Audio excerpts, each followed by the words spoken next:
નમસ્કાર મિત્રો, અમારા નવા વિડીયોમાં આપનું હાર્દિક સ્વાગત છે। આજે આપણે વાત કરીશું દિવાળીના વેકેશનમાં બનેલી એક ઘટના વિશે। અમદાવાદની એક જાણીતી એન્જિનિયરિંગ કોલેજના 30 વિદ્યાર્થીઓએ દિવાળીના વેકેશનમાં એક નાનકડી સૌરાષ્ટ્રની ટૂરનું આયોજન કર્યું। ટૂર 4 દિવસની હતી અને પ્રેરણા આપનાર હતા। કોલેજમાં હજુ નવા જોડાયેલ પ્રોફેસર સુનિલ સર અને તેઓ પણ આ ટૂરમાં જોડાયા હતા। અમદાવાદથી ઉપડીને આ લોકો ધંધુકાથી આગળ વધ્યા કે ત્યાં આવેલી હોસ્પિટલ પાસે એક ડોશીમાં એક નાના છોકરા સાથે ઊભા હતા। એણે હાથ ઊંચો કરીને બસને ઊભી રાખવાની વિનંતી કરી કે તરત જ સુનિલ રાજપૂતે બસ થોભાવીને બસમાં ડોશીમા અને છોકરાને અંદર લઈ લીધા। બસમાં ચડ્યા પછી ડોશીમાએ પોતાના છોકરાને પડખે સુવડાવીને આજુબાજુ જોઈને થોડા કોચવાણા કે આ સરકારી બસ તો નથી, એટલે એણે પૂછ્યું કે હે ભાઈ, આ બસ મૂળ ધરાઈના પાટિયા પાસે ઊભી તો રહેશે ને? મારે ત્યાં ઉતરવું છે ને ભાડું કેટલું થશે?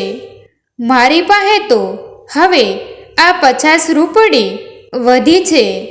ખોટું ના લગાડતા હો ભાઈ, આ બસ ઓલી લોકલ જેવી નથી લાગતી, એટલે પૂછું છું। ડોશીમાએ આટલું કીધું એટલે છોકરા છોકરીઓને મજા આવી કે સારું રમકડું હાથમાં આવ્યું છે અને આમે આ લોકો તો ફરવા જ નીકળ્યા હતા, એટલે બધાએ પોતાના કાનમાંથી ડટિયું કાઢીને મોબાઈલ નાખ્યા ખીચામાં અને બધા મનોરંજન માટે ડોશીમાની સીટની આજુબાજુ બેસી ગયા। પ્રોફેસર સુનિલે ડોશીમાને શાંતિથી સમજાવીને કહ્યું કે તમારે ભાડું નથી આપવાનું ને આ સરકારી બસ નથી અને અમે તમને જ્યાં ઉતરવું હોય ત્યાં ઉતારી દઈશું।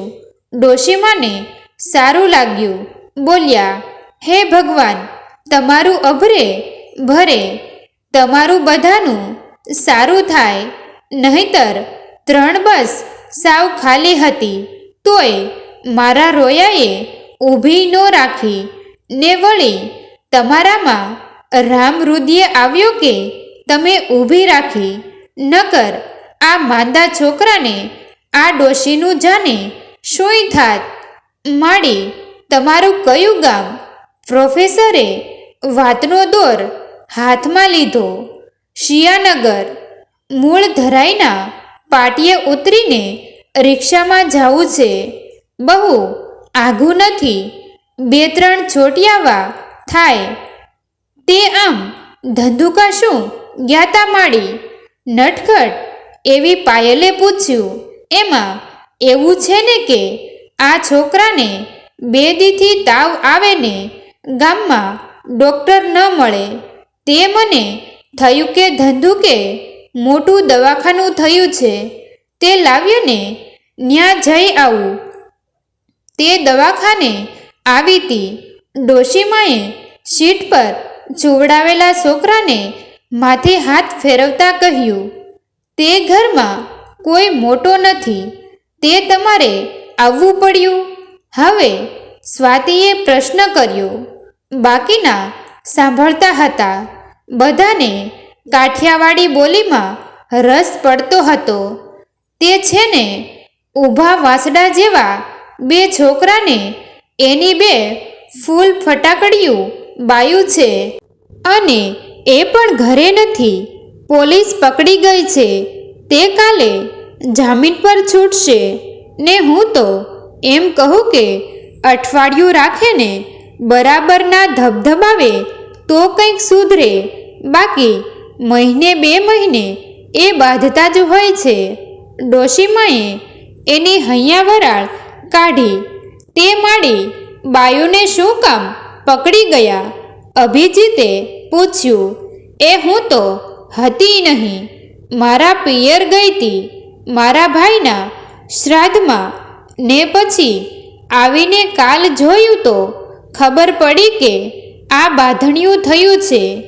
મારાથી મોટા જેઠનું ઘર ને અમારું ઘર સામસામે. તે બપોર વછાળે છોકરા રમતા રમતા બાંધ્યા ને તે પછી છોકરાની માયું બાંધ્યું.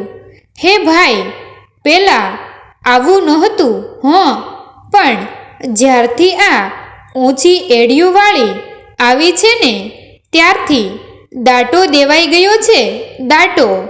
એ રૂપાળિયુંએ જઈને એના ધણીને કીધું ને તે એ અક્કલમઠ્ઠા એય બાંધ્યા.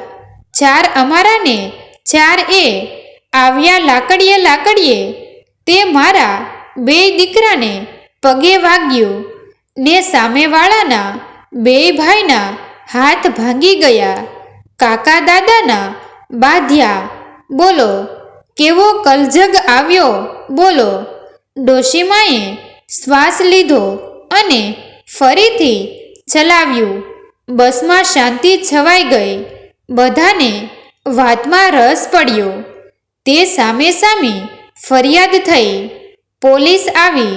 સામેવાળાએ મારા છોકરાની હારોહાર વહુઓના નામ લખાવ્યા. તે મારા છોકરાએ પણ એવું જ કર્યું. તે આઠેયને પોલીસ બઠાવી ગઈ. એક દી રાખ્યા હોસ્પિટલમાં ને પછી લઈ ગયા એને છોકીએ અને કાલે કદાચ બધાને જામીન મળે એમ ગામનો જીવલો કહેતો હતો. જીવલો અમારા ગામનો મોટો આગેવાનનો દીકરો, પણ તમે એને ન ઓળખો. ડોશીએ કીધું. તે આ તમારા છોકરાનો છોકરો છે? મિત્તલે પૂછ્યું. ના મારા છોકરાના છોકરા તો 2 ઘરે છે. આ તો સામેવાળાનો છોકરો છે. માંદો હતો ને તે હું દવાખાને લાવી. ડોશીમાએ જાણે બોમ્બ ફોડ્યો અને બસમાં શાંતિ છવાઈ ગઈ. એક ડોશીની વાત સાંભળીને સહુ મૂંગા મંતર થઈ ગયા. કોઈ કશુંય બોલ્યું નહીં. પ્રોફેસર સુનિલે કહ્યું. માડી સામેવાળાએ તમારા છોકરાઓ અને એના વહુઓ પર કેસ કરીને પોલીસ ચોકીમાં પૂર્યા, તોય એના છોકરાને તમે કેમ દવાખાને લાવ્યા? સમજાયું નહીં. તે એમાં શું સમજવાનું? વાંક મોટાનો હોય તો એમાં આ ગગા એનું શું બગાડ્યું? મારું અને જે હતા એને તો પોલીસ લઈ ગઈ. એના ઘરમાં એક દીકરી છે, એને સીમંત કરીને તેડી આવ્યા હજુ અઠવાડિયા પહેલાં. એ બિચારીને સામા મહિના જાય એટલે એ તો ન જોઈ શકે. એ તો રોતી હતી. એક બાજુ એની તબિયત નહીં સારી ને એ આને તાવ મગજમાં ચડી જાય એવો. તે હું ગઈને મેં કીધું રોમાં. ભલે ને બાંધ્યા. એ રોયા. આપણે કુટુંબ થોડું મટી જવાનું છે ને લાવ્ય હું ધંધુકે લઈ જાઉં આને, પણ મારી પાસે પૈસા નહીં કે એની પાસે પૈસા નહીં. અને ડોશીઓને તો પૈસા કોણ આપે? અત્યારના છોકરા પૈસા તો ખૂબ કમાય પણ એની ફેશનેબલ બાયુને ધરવે. પેલા આવું નહોતું. વળી મને વિચાર આવ્યો ને કે ઘરમાં ઘી પડ્યું છે ને તે વાણિયાને દુકાને જઈને વેચી આવી ને 500 રૂપિયા આવ્યા ને 450 ખર્ચો થયો ને આ વળી 50 રૂપડી વધી છે. ડોશીમાં જાણે માનવતાના બોમ્બ ઉપર ઉપરા ઉપરી ફેંકતા હતા. સહુ શક થઈ ગયા હતા, સાંભળી રહ્યા હતા. ડોશીની અનુભવ ગીતા. વળી ડોશીમાં બોલ્યા, હું તો તમને બધાયને કહું છું કે બાદશાહમાં શું તમારે વેચી લેવું છે? શું કામ તમે પાટવે આવો છો એકબીજાને? વળી મોય હું એક વાત ભૂલી ગઈ કે સામેવાળા પાસેથી અને અમારા પાસેથી પોલીસ 10,000 લઈ ગઈ. બોલો, એમ જીવલો કહેતો તો. જીવલો અમારા ગામનો મોટો આગેવાનનો દીકરો, પણ તમે એને ના ઓળખો. ગમે ત્યાં બાંધણું થાય એટલે પેલા જીવલું આવે અને પછી પોલીસ આવે. પછી એ જીવલો ગામમાંથી બેયના જામીન ગોતે. પછી જેવું કળ એવા પૈસા પડાવે. હવે આજે જીવલો અમારાને એના બેયના જામીન ગોતશે. થોડા થોડા પૈસા લઈ જાહે તો વળી આપણે રળી રળીને બીજાને જ ધરાવવાના ને? હે, આ તમારા સાહેબને પૂછો, મારી વાત સાચી છે કે ખોટી?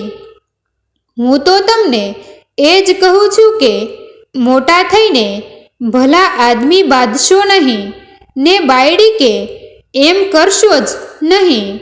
અમારે પેલા બે સીધા જ હતા, પણ જ્યારથી ઊંચી એડિયુંવાળી આવીને ત્યારથી દાટ વળી ગયાનો દાટ. હું તો તમને કહું છું કે તમે બધી છોડ્યુઓ આ ટૂંકા ટૂંકા કપડામાં કેવી રૂપાળી લાગો છો નહીં? પણ તમારા લગ્ન થશે પછી ધ્યાન રાખજો, દીકરીઓ એ બાંધશો નહીં હો. અને આ દીકરીઓને પણ કહું છું, તમે ભાઈઓ ભાઈઓ બાંધશો નહીં. ખરા ટાણે ભાઈઓ જ કામ આવે, બાયું નહીં. પેલા આવું નહોતું હો. ભાઈઓ બધા હવે ગરીબ ગાયું જેવા થઈ જાય છે. જ્યારે માથા ભારે બાયું આવે ત્યારે. પેલા આવું નહોતું હો. કપડાં પણ ટૂંકા અને જીવ પણ ટૂંકા હો. ડોશીએ વાત પૂરી કરીને ડ્રાઈવરે બસ ઊભી રાખી કીધું કે મૂળ ધરાઈ આવી ગયું. ડોશીમાં ઊભા થયા, છોકરાને બેઠો કર્યો અને કીધું, એ સાહેબ, તમારું ને આ તમારા નિશાળિયાઓનું સારું થાય. અભરે બહારે તમારું બધાનું. એ મારો વાલીડો તમારું સારું કરે. અને જવા રવાના થયા કે પ્રોફેસરે પૂછ્યું કે માડી તમારું નામ શું? એ તો કહેતા જાઓ. મારું નામ કમુ કહીને ડોશી નીચે ઉતર્યા ને કેમ જાણે છોકરાઓને સૂઈ સૂચ્યું કે બધા ઊભા થયા અને 2 મિનિટ સુધી કમુ માના માનમાં તાળીઓ પાડી. જીવનનો એક મહત્વનો પાઠ તેઓ ધંધુકાથી મૂળ ધરાઈની વચ્ચે શીખી ચૂક્યા હતા. બધાના મગજમાં એક જ વાક્ય ઘૂમતું હતું કે ભલા થઈને બાંધશો નહીં. શું ભેગું લઈ જવાનું છે અને શું વહેંચવાનું છે? ભલા થઈને બાંધશો નહીં. મિત્રો, તમને જો આ વિડીયો પસંદ આવ્યો હોય તો વિડીયોને લાઈક અને તમારા અન્ય સગા સંબંધી મિત્રો સાથે વિડીયોને શેર કરવાનું ભૂલતા નહીં. અને આવા જ નવા જીવન ઉપયોગી, જીવનમાં કંઈક નવું કરવાની પ્રેરણા મળે, કંઈક નવું જાણવા મળે તેવા વિડીયો જોવા માટે અમારી ચેનલ સાથે બન્યા રહો. થેન્ક યુ મિત્રો. મળીએ છીએ એક નવા વિડીયો સાથે. આભાર.